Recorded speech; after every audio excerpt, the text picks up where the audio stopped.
Now, you may have seen this thumbnail on YouTube.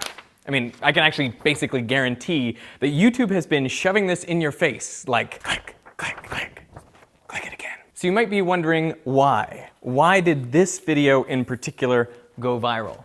Well, that is what I'm going to set out to explain in this video.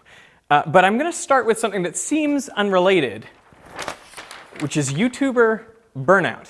Now, there's no secret, there have been a lot of YouTubers recently talking about burnout. People like Casey Neistat, Superwoman, Ryan Higa, Grace Helbig, and many, many, many more. And I think when you have all of these people with different YouTube channels, different experiences, they're all saying something similar, I think it's worth understanding that there may be sort of a common factor at play amongst all of them. So what I'm actually going to present is a kind of theory of everything when it comes to YouTube. Everything from YouTuber burnout through to videos going viral. Why do videos go viral on the platform right now? Okay, so, I think as a viewer, your response to burnout might be to say, well, these YouTubers are just entitled, or they're soft, or, boo-hoo, you have the best job in the world.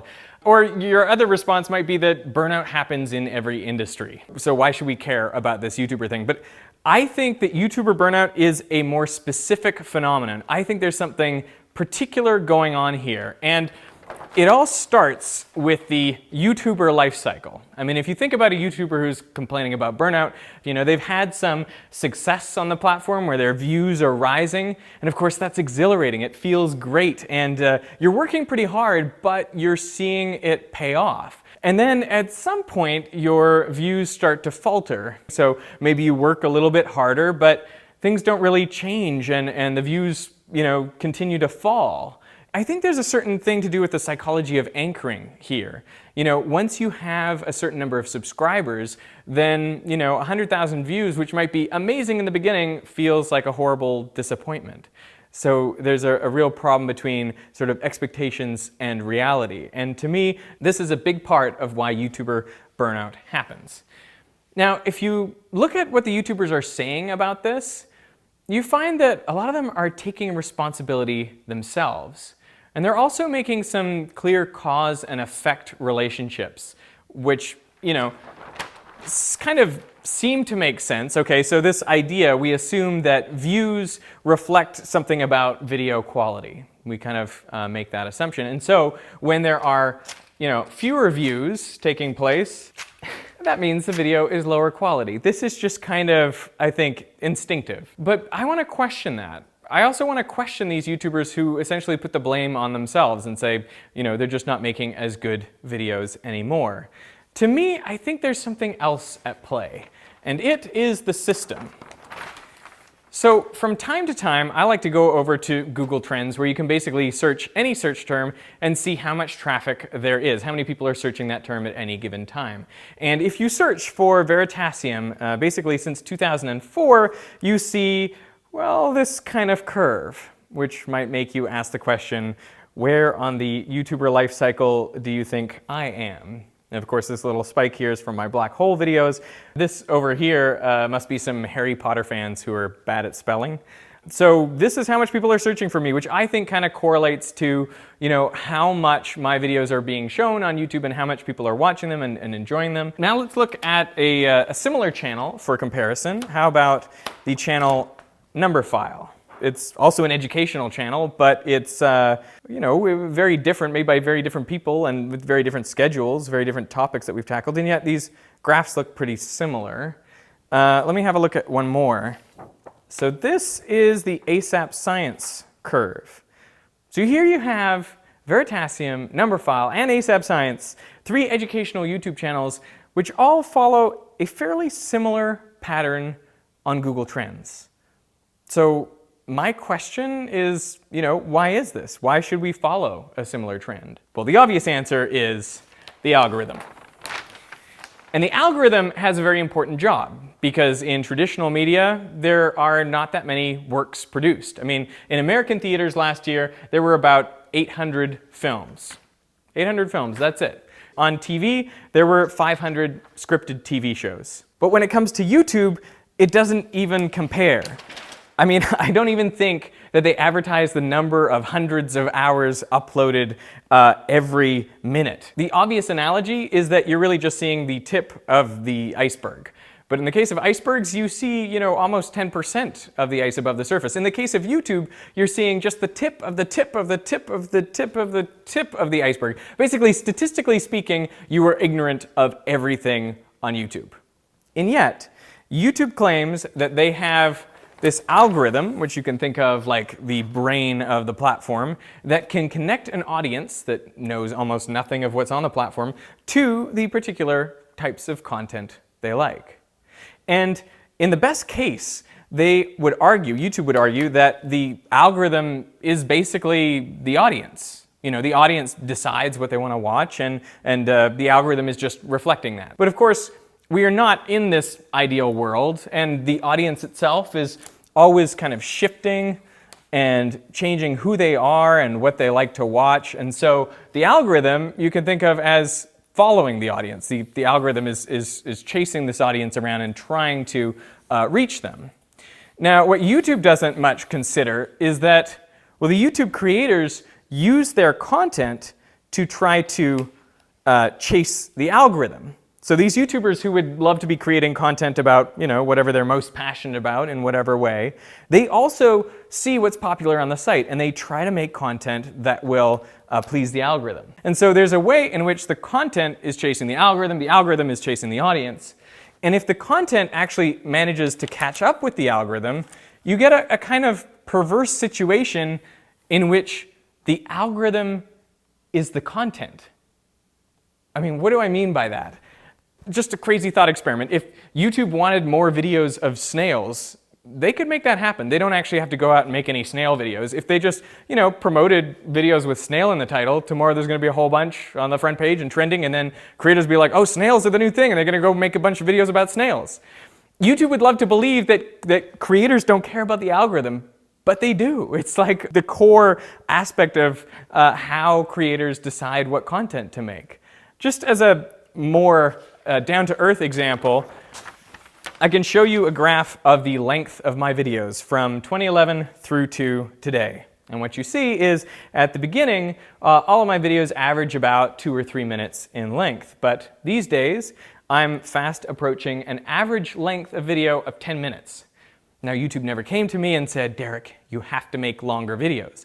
All they said was, well, videos that are longer and get longer watch time will be promoted more on the site. So people like myself and all the other creators who wanted to be seen, we made longer videos. It's just what we did. Now, we know that the algorithm is always changing. They're always trying to optimize it, make it work better. But they also change what it's trying to optimize for. In the beginning, it was simple, just views. But they quickly figured out that, of course, like a 20-minute view is worth a lot more than a 5-second view, so the actual metric should be watch time. And this was advantageous to people like gamers, because people like to watch people play video games for long periods of time. They also reduced the latency of the algorithm, by which I mean it updates every 10 minutes instead of, say, every day. And that's beneficial for news content and things that are really time sensitive. And to me, as a YouTuber, what this means is it's impossible to be an expert on YouTube.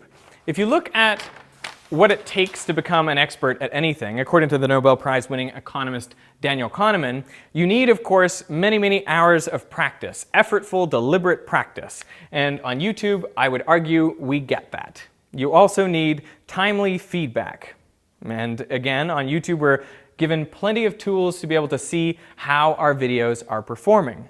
But when it comes to a reliable environment, this is an environment in which the rules of the game aren't changing. So you can think of something like chess. It's possible to be a chess expert because in the middle of a game of chess, the rules don't suddenly change on you. Now, on YouTube, that is not true.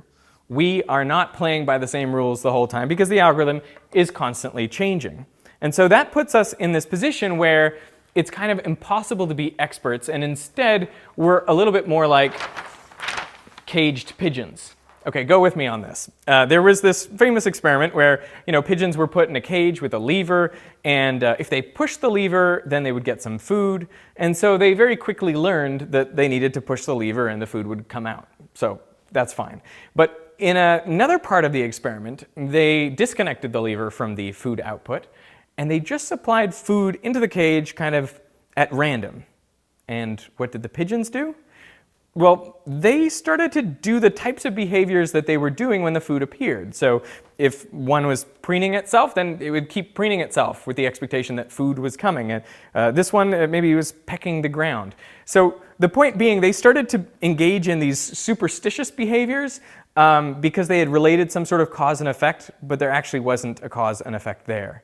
And to me, this partly explains the whole YouTube burnout phenomenon, because you have these creators who are stretching themselves to try to chase that algorithm. Meanwhile, the algorithm is constantly shifting, and so you never feel like an expert and never quite know what's going on, even though you're constantly trying to relate cause and effect. Now, I can understand why the algorithm has to change. I mean, in the early days of YouTube, it was this situation where if you had subscribers, you were golden, because the next time you uploaded some content, then YouTube would show it to all your subscribers, it would get a ton of views. YouTube would say, oh, this is a popular video, show it to even more people, getting you even more subscribers, so the next time you launch another video, then it goes to more subscribers, more views, and it was just this positive feedback loop where you would grow and grow and grow a channel. So the rich got richer and small channels stayed small. So obviously we needed something to break the cycle. And so YouTube started doing some experiments where they would essentially, change what was recommended to your audience. So they would stop showing some of the content from certain subscribers, and they saw what happened to views. So they started really disconnecting the subscribers from the channel. No longer was a subscription like, I want to see every video by this person. It was more of like a suggestion that maybe something this person creates is something I might like to see. And what YouTube found when they did that was that the number of views on the platform, the amount of watch time, all rose dramatically. So for YouTube, to get growth of the site, they found that reducing the importance of subscriptions was essential.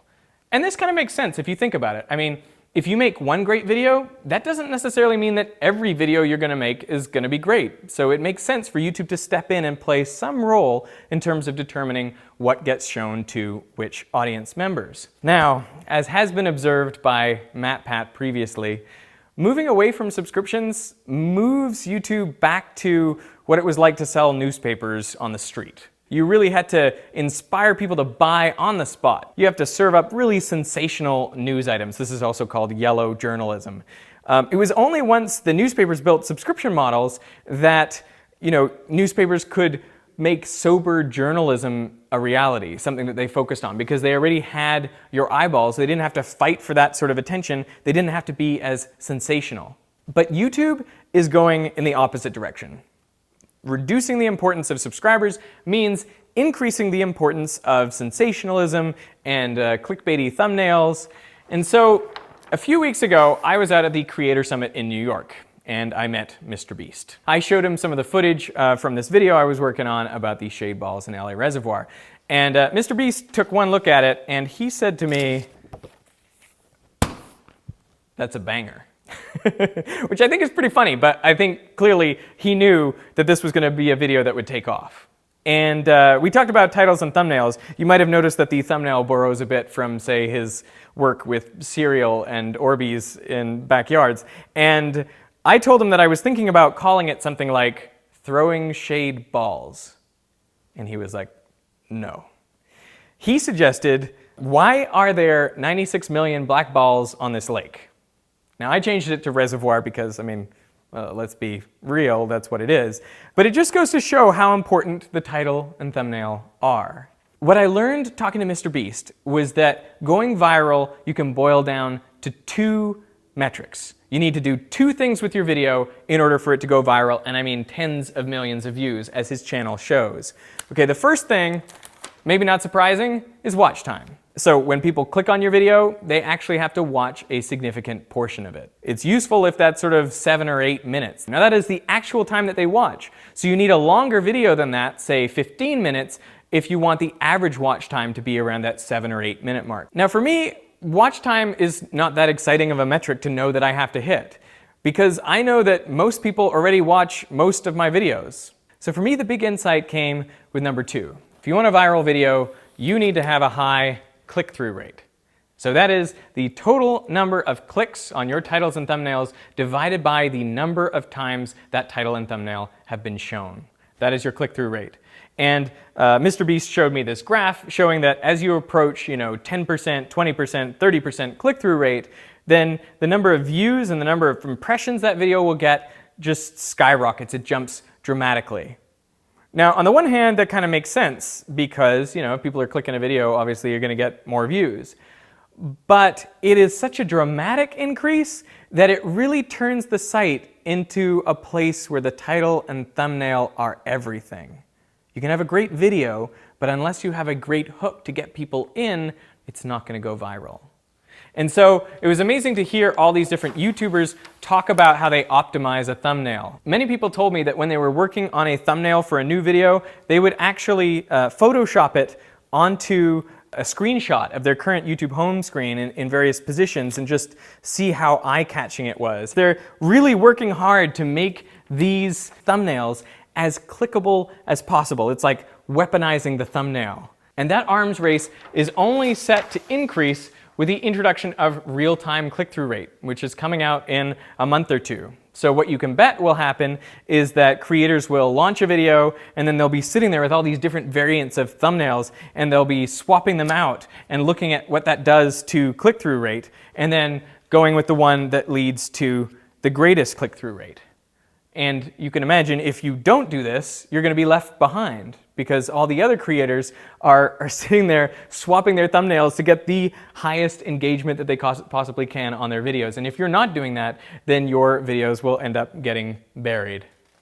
So, acknowledging that this is the reality of YouTube, I want to outline to you my plan for what I will do going forward. First and foremost, I want to keep making high-quality videos, because if I don't do that, I'm not going to be happy. I won't be satisfied, and neither will you. But second of all, I'm going to have to choose topics that are more clickable.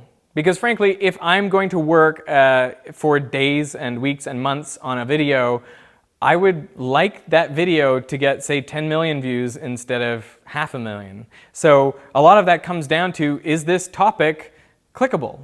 And so number 3, I'm going to have to use some clickbaity titles and thumbnails. And I apologize for that, but it just seems like it's an existential threat that if you don't do that, your channel will not be around for very long and you'll be on that sort of downward slide. I'd love to know what you think. If you think it's a good idea or a bad idea, I'm totally open to hearing you out. I mean, Casey Neistat talked about how he's got to trust his audience, to come back to him. The truth is, the audience only knows you're there if they see your titles and thumbnails. I went to buy something at B&H a little while ago, and the guy was like, oh, hey, I love your videos. And then he said, are you still making them? And I was like, yeah, I'm making them. How do you not know? And I also see comments on my videos where people are like, oh, great, here's a Veritasium video. See you again in 6 months. But I'm like, no, I'm making these every week, every other week. Like, I'm making them. You just got to know that they're here. But you can only know that they're there if they surface to the tip of the tip of the tip of the tip of the iceberg, which now is a click-through rate game. On the one hand, you could be a little bit disappointed by the way the game is working right now. But on the other hand, I challenge you to think of a better way. Because they have this limited real estate in which to show people potential videos they might be interested in. And of course, they want to put the videos there that people are most likely to click and then most likely to watch once they've clicked it. And like part of me is like, yeah, I guess that's kind of fair. Like, would you make the argument that you should put some videos there that people are less likely to click? No, I mean, that doesn't seem to make any sense.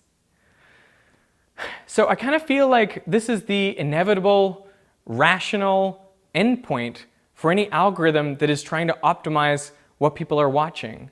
We want to give you the things that you want to watch, and you indicate your desire by clicking on them. But by doing that, it also means that things that are just less catchy, less sensational, don't rise into this level here.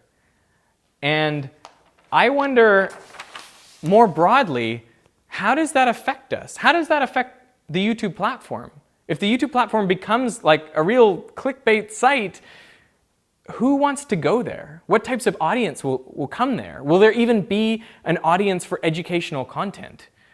I think it's all these decisions about the system and the algorithm that determine what the actual media looks like, what content is created, what people come to the site, what audiences are served there.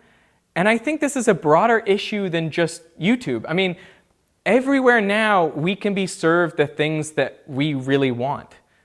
But what does that world look like?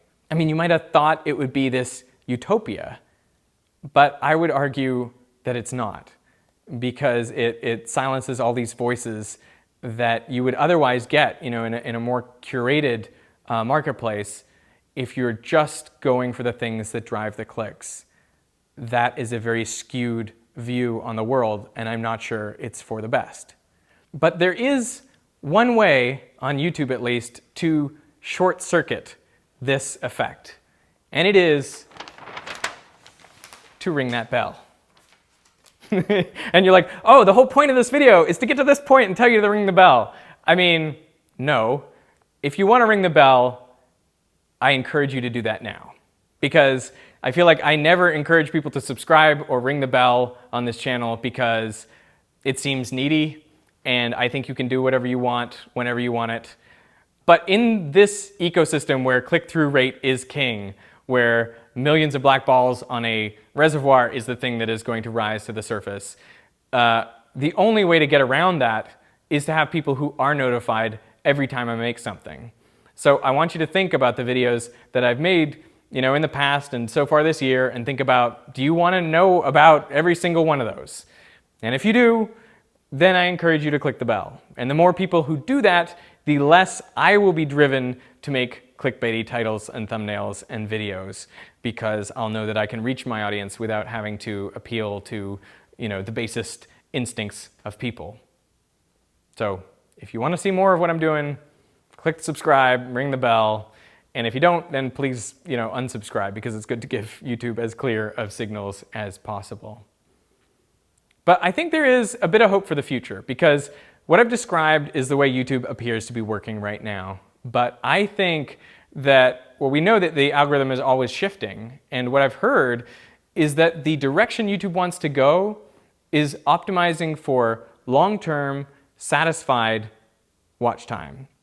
So that's got three pieces. You have to look at, are people coming back time after time? If they watch someone's videos, do they come back time after time for months? That would be one signal. Are they watching for a long period of time? That's also a sign that people are enjoying it. And finally, there's the satisfied piece. Are people satisfied by the things that they've seen? This is a new metric to add in. And how do you really gauge satisfaction? Well, YouTube is experimenting with surveys. Surveys just like this one, and they will hopefully allow us to come to a different place where the algorithm isn't just about click-through rate and watch time, but it's also about satisfaction, how much you're driven to come back, how much you really love the content. So my great hope is if we move in this direction, there may be a time in the future where click-through rate is no longer king. I'd love to know what you think, so let me know down in the comments. And I'm going to jump straight into an end screen here. I'm going to post a few thumbnails for videos that are not particularly clickbaity. So feel free to click these. I mean, you're going to look at them and be like, I don't want to click that, but that's exactly the point. These are apparently good videos that maybe just aren't as catchy in terms of titles and thumbnails. If you want to subscribe, you can click up here. And yeah, thanks for listening to the rant that I've given many times to whoever will listen.